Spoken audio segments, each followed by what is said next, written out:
So, okay, I think a good segue, because we were kind of talking about Nintendo innovating, coming up with new ideas. Um, I feel like their most recent, I'd say in this past decade, hit obviously is the Switch. Switch was a massive success. Me and you both owned Wii U's as a kid. Yes, we did. We we bought into Wii U's. We were one of the 12 million people that actually owned one. We loved the crap out of it. We'd play it all the time. But Smash I mean, Brothers, Mario Kart. we saw it sink and fail though. And then we saw the Switch come out and just be an instant hit. Rightfully so. It makes sense. But that was 2017. It's been almost 8 years since the Switch came out, which is crazy to think about. Which means Yeah. Switch 2 is going to be on the way. And there's a lot of leaks about it right now. Obviously, I'm seeing stuff about all of the specs that it's gonna have, and Yeah. whether is it gonna run 4K or is it gonna do this? But I don't think, you know, Yeah, I think a lot of people kind of hyperfixate on Nintendo consoles being like, I guess, kind of hardware insufficient. power. Yeah, They yeah. want I them to think be a lot of people just powerhouses want like, sometimes. oh, dude, I want to be able to, I've personally, that's never really been my appeal as far as when it comes to like Nintendo stuff. I love them for their games. So, but I do want to see, I mean, something that can at least keep up. 60 FPS. And one of the leaks that came out a day or two ago was that it was going to be backwards compatible, Yeah. which kind of makes me worry a little bit about How powerful it's how actually gonna much be. more powerful it'll actually be. Yeah. So, like, I'm happy to see Nintendo succeed with the Switch, but I do think I think it's a good thing and a bad thing for, like, the average Nintendo fan. Yeah. Because at least for me personally, as being somebody who was in the Wii U ecosystem the entire lifespan and seeing all the like new games and new ideas that did get brought to that, I feel like the last 7 years of the Switch has just been kind of phoning it in. Yeah, I think as far as the Switch goes, I think for the Switch 2, the backwards compatibility part won't be an issue because we had systems like the PS4 being backwards compatible with the PS3, right?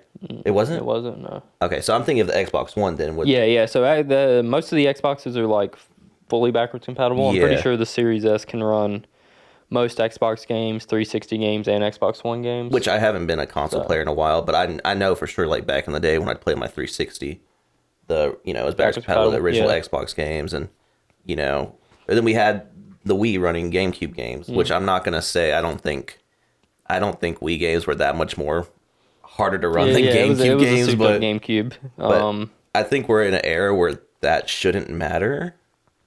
Yeah, I would hope so. I hope that isn't a hindrance to like scaling it up to make it more powerful. Because I do think Switch backwards compatibility is an amazing idea.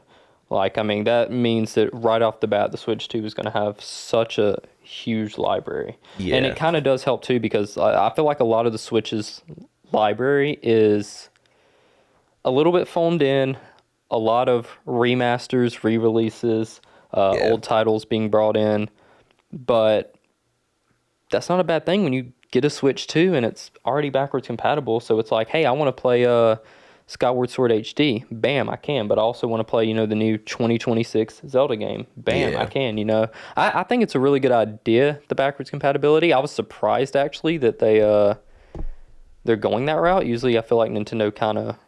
Like to Tries almost to make make their last console obsolete in a way. Yeah, or just make it as difficult as possible almost, like even with the virtual console. I mean, it's amazing to me that how like the Wii had such an amazing virtual console that kind of built and developed, and then they just kind of killed it all off. Yeah, because you could personally, I had so much stuff on the Wii store from the original Wii. Same. And I think it synced over with the Wii U, didn't it? I'm Yeah, pretty sure it synced over the yeah, Wii U. I synced over all mine to the Wii U. But after that, when we jumped from Wii U to the Switch, Gone. nothing, dude. And Yeah. which the Wii store's not even active anymore, right? Because The Wii U store is not even active anymore. so we just my dad loved the Wii U. He loved playing Wind Waker and Twilight Princess because he played that on the Wii, or well, he played Wind Waker on the GameCube, Yeah, and then yeah, Twilight yeah. Princess on the Wii. And so we got him a Wii U. That way he could play Twilight Princess. and he went to the store because he thought it was still active to buy. I think he wanted to buy Wind Waker on there. And, you know, Could nothing. it? Yeah. I think I remember you telling me that your dad was kind of getting into the Wii U. I think that was actually the month that the store closed.